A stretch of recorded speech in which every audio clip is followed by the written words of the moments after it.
Sam against Shane as Texas football practice gets underway. Where will Romo go? And Dirk hits a milestone. That's next on Crossfire.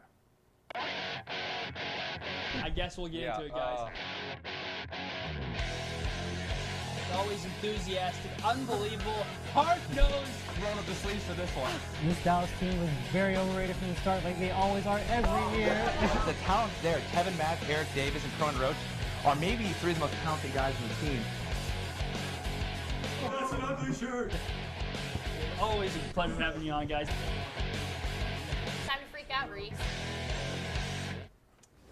Welcome into College Crossfire. It is your home for live sports. I'm your host, Reese Miller. So glad you're with us on this Wednesday night, making us a part of your night. So many awesome sports topics to get into, guys. Let's go ahead and welcome you to our panel. Returning champion, Ross Lebenske. Winner in his debut last week, something that does not happen very often. Ross the Boss, welcome back. It's great to be back. I'm going to do what the Golden State Warriors didn't do and two-peat. Wow. Hope you don't blow a 3-1 lead to Jonathan Polasek or Joe Morris. Jonathan, we'll start with you. What's up, man? Yeah, you know, not a whole lot. Haven't been on in a while, so I'm glad to be back. Reese, how you doing? It's good to be back because I know I will get that. It's also good to have Joe Morris back because you don't quite ever know what you're going to get. What's up, Joe? Hey, I'm Wow, not a lot of love. Crowd starting strong. Joe, you going to prove the haters wrong today? probably not. I love the confidence. Love the confidence, guys. Let's go ahead and dive in. Texas spring football practice began yesterday, leading up to the spring game that will happen at DKR on April 15th. Tom Herman, the new head coach, announced he's not going to name a starting quarterback until the fall. It seems like every year there's some kind of QB controversy. We can't escape it. This year, guys, maybe both quarterbacks are actually competent. It's Shane Buechele versus Sam Ehlinger. You've got the incumbent sophomore and the incoming freshman. Who you got? Ross, we'll start with you. Well, see, I think that Texas should stick with Shane Buechele simply because that Texas has had 6 starting quarterbacks since Colt McCoy left in 2009. And they've had almost as many offensive coordinators since he's left. And I think that, honestly, some consistency would be really good for this Texas program. And so I believe that, you know, if Sam Ehlinger is better, then awesome, perfect, start him. Yeah. But I think starting off with someone that knows, that, you know, the players, that whatever system Tom Herman may bring, and Shane Buechele, and I think that'd be really good for this program. So you're saying stick with Shane, get some kind of consistency there. Hasn't been a starter that's started both opening games since David Ash for consecutive years. Seems like a while back. Jonathan, what do you think? Well, Reese, have you ever played a game, a sport where you're playing and then you get injured and you haven't played for a while, and you try and come back, and then you just don't know what to expect? There's a lot of rust that you got to knock off. Sam Ehlinger, he was out basically his entire senior year, so I think you need to stick with Shane. I mean, he broke multiple freshman records during his freshman campaign. I mean, he knows he's been at the college level for a year now, so he understands the speed of the game. It's going to take a little bit of time for Ehlinger to catch up and knock off that rust. Now, he's an early enrollee, but I still think that Shane, with his experience, with his leadership, I think that you need to start with him. And like Ross said, if Ehlinger proves to be the better quarterback, so be it. Yeah, Ehlinger, the Texas Gatorade High School Football Player of the Year, his junior year, only played 5 games, 3 separate injuries last year. Talking about that rust. Joe, where do you stand here on the Sam versus Shane debate we're getting into? Well, first, let me take a second to just bask in how great it is that Texas finally has more than one good quarterback on its roster. It's good. It's good. Not 2 bad ones, but 2 good ones. There you go. You got your moment. Yeah, so I'd say keep Shane. He's already got the experience. He knows the playbook well, and he's not coming off an injury like they've already said. I'd say keep the ball rolling with the guy, see if he improves. I hope he does. Now, he is coming off a little bit of an injury, had that hand injury that Texas released. May have affected his play, guys. Was so good early in the season. I'll remind you that he was 8th in passing efficiency, 10th in total QBR in the Big 12. I feel like we have a similar feeling that maybe he was so good early on. I don't know. I think it's super interesting because I don't think Sam Ehlinger wants to sit. I'll give all you guys a point. You're all on Team Shane, but I don't know. Watch out. Watch out. I'm curious. I think Ehlinger would be fun. He's got a little bit of that gunslinger Romo mentality, but we'll get into that later on, guys. Herman was pretty unimpressed when talking about several position groups, including his defensive line, guys, when he talked to the media on Monday. Here is the head coach on losing weight and winning. I think we'd know a lot more if some of these really fat guys lost some weight, you know, on what's actual, you know, what does their body really look like? You know, right now I don't know, because we got some guys that are 360, 350 pounds. I don't know how you move at that weight. In our first team meeting, I think I said, raise your hand if you played on a winning football team at the University of Texas, and there were like 3 hands that went up. So that's a little bit shocking, but at the same time, I think they also know that we better try something. Pretty strong words there from the new head coach. What do you guys make of his comments, Jonathan? We'll start with you. Well, I like the comments. I think that it's a good thing. I mean, you're having your players lose that entitlement mentality. You had coaches like Mac Brown and Charlie Strong who would dance around the tough questions. Yeah. They would just offer up the cliches, and so I mean, honestly, it's nice to see somebody actually showing a little bit of backbone, actually seeing a tough coach who's not about to just roll over for his players and tell them, hey, you're not improving, do something about it, and if you won't, don't play. Texas hasn't had that in a long time. For sure. Joe, what do you think of these comments? And in terms of position groups, is there a position group that you think needs the most improvement in this spring under Tom Herman? Well, I mean, a secondary wouldn't help, but That would help. Yeah, having one. But I think that Texas, or his comments on this show that he's trying to hold his players accountable for what seems like the first time in a while. It's like Texas is going back to its roots as a program, like Mike Vick, Kurt Warner doing that, and throwing a movie reference, M. Night Shyamalan. Texas going back to its roots could pay off in the long run and bring the program back to its elite status. Yeah, it sounds a lot to me kind of like we're hearing the same things we did about a tough coach, getting all the fat out of the program. Kind of sounds like 3 years ago, for being completely honest. Ross, what do you make of the comments, and what position group needs to get a lot better? See, I think Tom Herman's comments about Michael Jordan practicing hard so that therefore, you know, games you're ready and they feel easy. And I think that's really important because so many times this last 3 years in Charlie Strong era, this Texas team looked flat out out-coached, outclassed. They just didn't look prepared for these football games. And Tom Herman was offensive coordinator for national championship winning the Ohio State Buckeyes back in 2014. He knows how to practice like a champion. He knows how to play like a champion.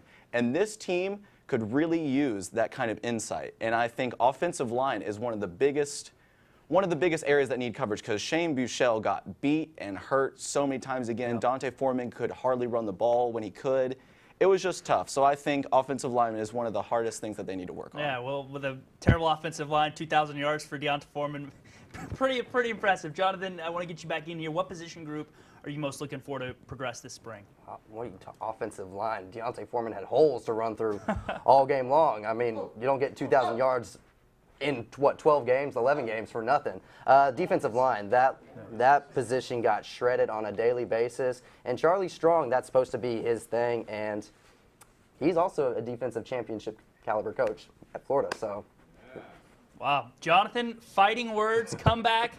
And the Fire will earn you points on College Crossfire. Jonathan's getting the points, guys. Moving forward, pretty dismal weekend for Texas sports in general on the 40 acres last week.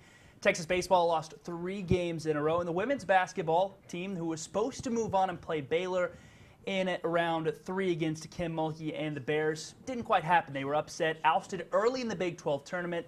Seems like it will hurt their positioning for the NCAA tournament bid in terms of their seed. Is there really any chance they can get their rhythm going again and make a run towards the Final Four in Dallas? Seems like 2 weeks ago we were talking about how this team could be a 1 seed. They've now lost 4 of 5 games. What's going on, Joe? Well, I don't think they have any chance at all, to be honest. Okay. They've lost 4 or 5. Throw it out there. They lost to West Virginia in the first round, their first round of action. I don't think there's really any chance that they can find their groove magically in a week. Yeah, it's not. Wow. It's not looking Joe, too good. putting out the fire we had going there. You kind of pouring, making it turn to ashes. Ross, what do you think? I hate to say it, but I've become kind of a Texas cynic in my days here at the University of Texas. Fair. And I really hate to say it. I really was hoping that the women's basketball team would break this trend, but I'm really worried that after Joe just said the first-round exit to West Virginia, I really don't think that they will make it to Dallas. As much as I really love them to be, I just think that they are just playing it cold these past few games. I don't think that Dallas will be the destination for them. Yeah, it might be maybe a 4 seed. We'll find out later on this week, but certainly a much tougher road than a 1 or 2 seed. Jonathan, what do you think? Reese, when teams go into the postseason, you want that team to go in hot. You want them to peak at the right time. Texas peaked way too early. They had a 19-game winning streak. That was 2 weeks ago. They're on the downswing. I think they'll win two, three, maybe 3 games in the tournament, but Texas peaked way too early this season. Now, it's still a successful season. They were one of the best teams in the country. But like I said, when you're going into the playoffs, the postseason, you want to peak at the right time. So you're going in hot, so you have momentum, you have rhythm, you have everything. Texas doesn't have it this year. Yeah, John, I think I'm giving you the points for that. You're talking about a team that beat Florida State, that beat Baylor, both teams on the road, 2 top 5 teams in back-to-back weeks in early February. And they've lost 4 of 5, including losses to an unranked Iowa State team, an unranked West Virginia team. This is a team that isn't hitting its stride going into the postseason. Jonathan's getting the points, guys. Going to break. That will do it for round 1, but coming up next, one DFW star is moving on, and another one makes history.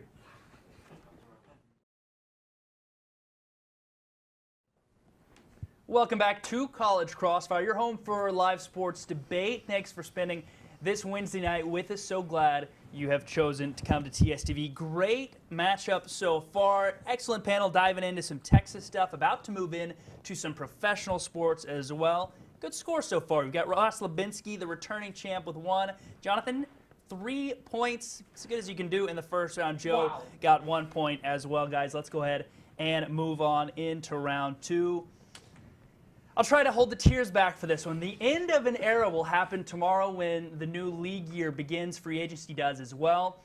And the Dallas Cowboys will release Tony Romo after 14 seasons with the franchise. Number 9 leaves the Cows as the all-time leader in passing yards, touchdowns, and numerous other records. Romo will likely have his choice for where he wants to go.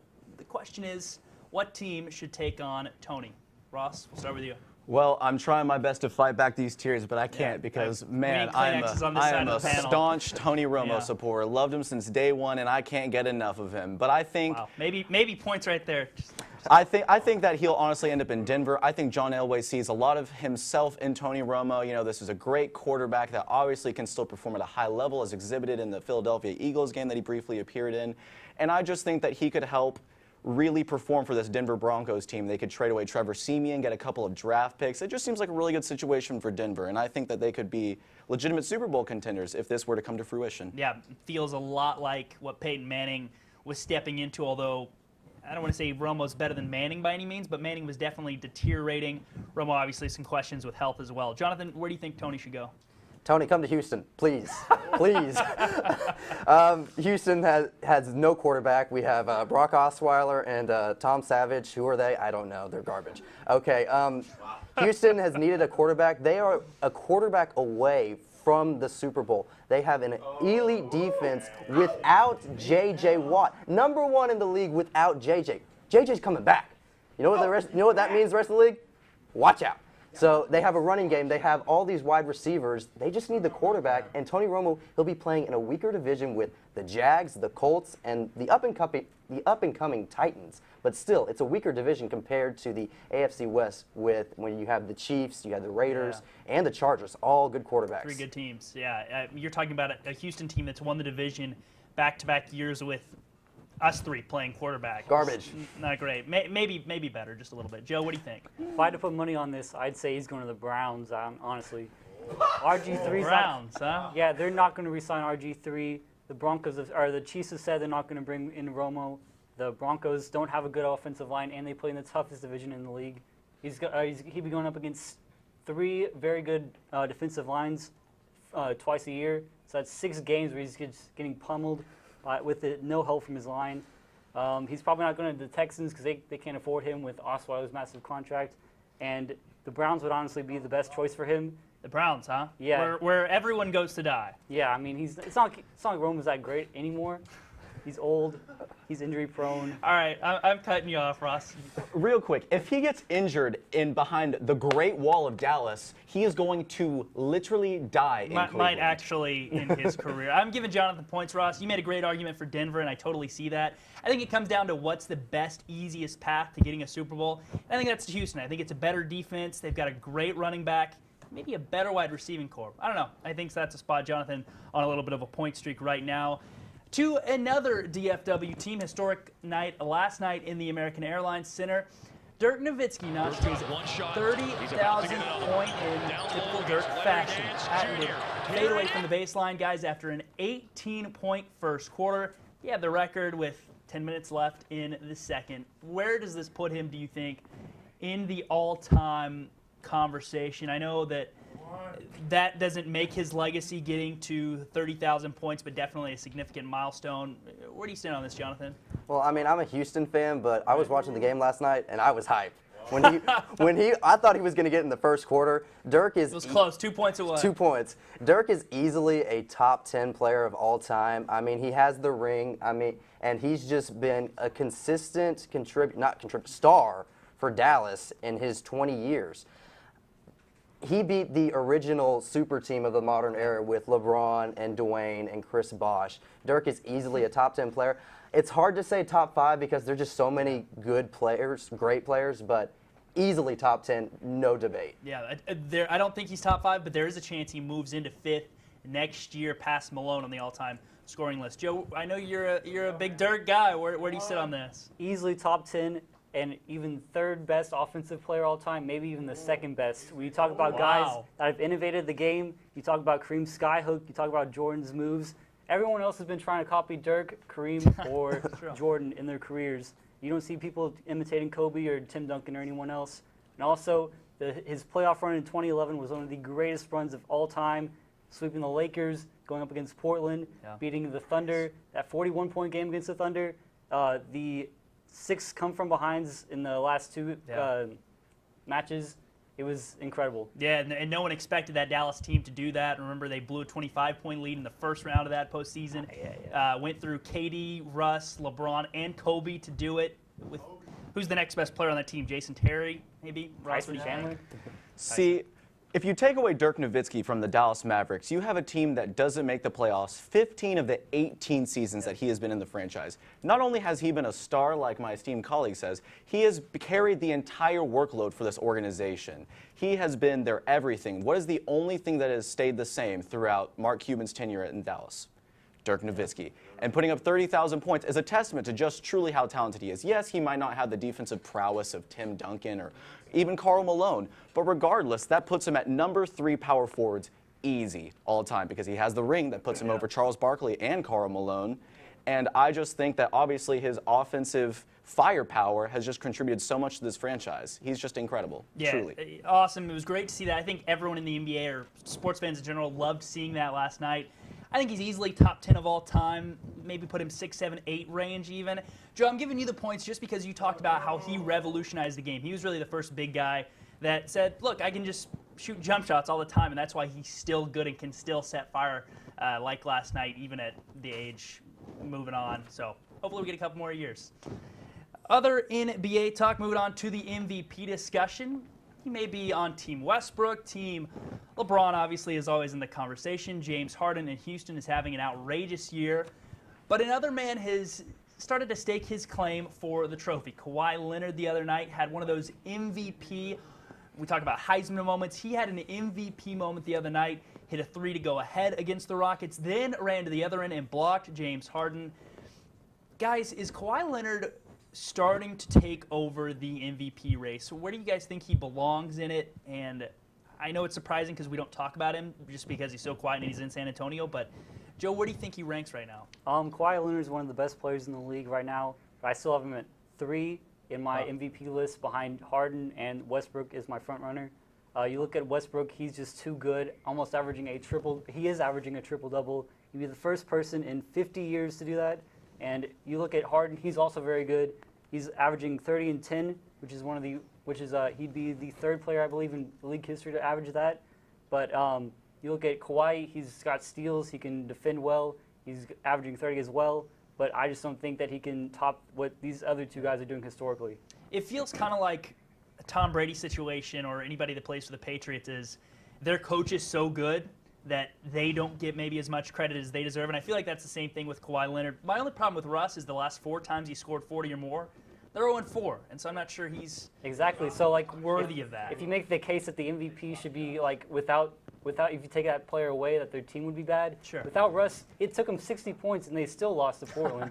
Like Yeah. they wouldn't even get 10 wins that year. Yeah. Ross, what do you think? I agree. I think Russell Westbrook is the MVP frontrunner simply because he may just average a triple-double this year. And yes, putting up 58 points in spite of a loss to Portland just shows how far that this Oklahoma City team would go if they didn't have him. I mean, they win over 80. I think they win 80% of their games when he averages a triple-double, but lose. But then they conversely win less than a third of their games when he doesn't average a triple-double. Yet they go 5-29 when he shoots more than 9 three-pointers. So obviously the problem is that he just can't be shooting from wherever he wants to, going gun-ho like Dirk.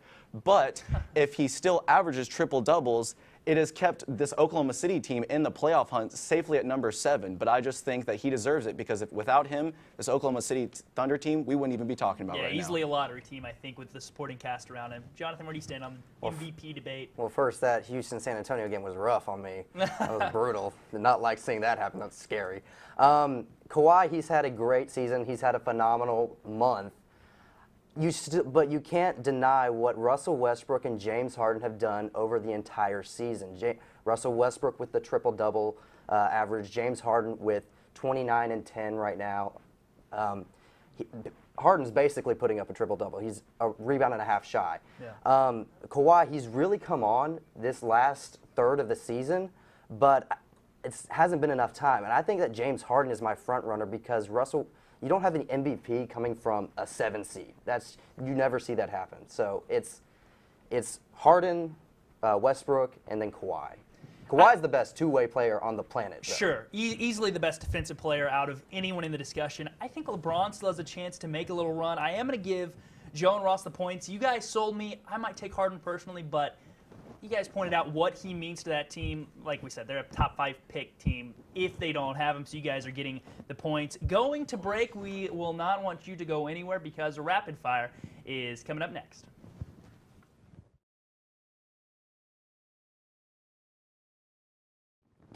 Thank you for sticking with us on this Wednesday night. It is College Crossfire. Great matchup so far. We've got Ross, Jonathan, and Joe. Terrific panel. We've gone through some DFW topics. We've gone through some Austin-centric topics, some Texas topics, guys.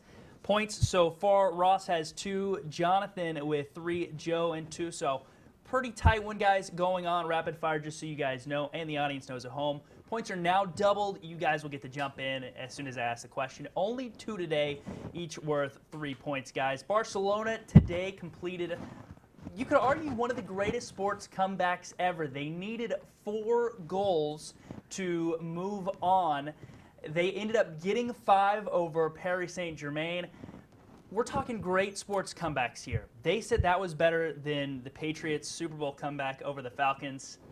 What do you guys think is the best sports comeback ever? 13 and 30. Houston over San Antonio. Tracy McGrady. Wow, lots of Houston bias. Well, over there. I mean, I know that's what your I Astros see. jersey over there. So be it. 13 points in 30 seconds. Are you kidding me? And it's over Greg Popovich and Timmy D. That's a defensive-minded team. You don't do that. And Houston, they were completely out of that game. And Tracy McGrady caught fire with the threes, the 4-point play, the strips, everything. You're never going to see 13 and 30 ever again. It's too hard. Maybe not. Keeping up with the Dirk theme, though, I'm going to say 2011 Western Conference Finals, Game 4 series. Our Mavs up 2-1 in the series. They needed the win to push this game to keep this game at 5. Yeah. Down 15 with 5 minutes to go, and against the Thunder, Dirk puts on a show. They come back. They win in overtime. Nothing's going to beat that. It must be the Simpsons. We got some homers. Very appropriate. We are getting some homer answers, but it is appropriate considering the milestone last night. I like it. See, I'm going to have to go with my boy Roger the Dodger, Roger Staubach. In the 1972 Wow. San Francisco 49ers hosting the Cowboys came back to get 15 points in the final 2 minutes to win the game and send them to the next round. Unfortunately, they lost, but still Pretty one of good. the greatest sports comebacks Dirk of all didn't time. lose. Houston didn't lose. None did the Cowboys. They won that game. Maybe if it was one of the mini Romo comebacks, you could have gotten there. I mean, we are talking about greatest sports comebacks of all time, so maybe I shouldn't give any of you a point. But in terms of newsworthiness and timeliness, I will give it to Joe. I'll never forget what Dirk did in that run was just incredible. I love Roger the Dodger. Maybe stick with 9 next time. I don't know.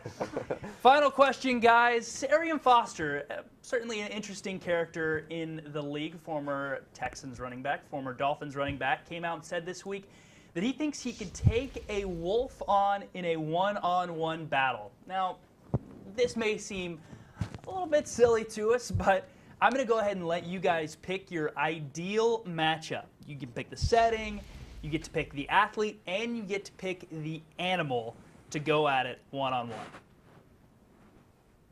That's an interesting one. Devo and a Gator. I'm gonna go It's good. Michael Phelps, a narwhal, in the Atlantic Ocean. You got Wow. fish. They're fighting underwater. Fish. Wow. Wearing the fishing shirt. That would be That's pretty incredible. epic. That would be epic. Michael Phelps in the water. God, you don't want to mess with that guy. No. I want to see Andre the Giant, but in the Revenant, fighting that bear. See how long it takes him to crawl back to Wow. civilization, or if he kills the bear himself with his bare hands. Golly, another. Bare hands. Yeah, that's what I was going for. Wow. Another strong answer. Andre the Giant and the bear from the Revenant. God, that's good. Ross, what do you have? If I wanted to see anything going along with the bear, I think I'd want to see Jay Cutler wrestle an actual bear, see how much determination we can pull out of him, when maybe his life depends on it. I think that'd be a really Wow. exciting matchup. Nah, he's gonna roll over.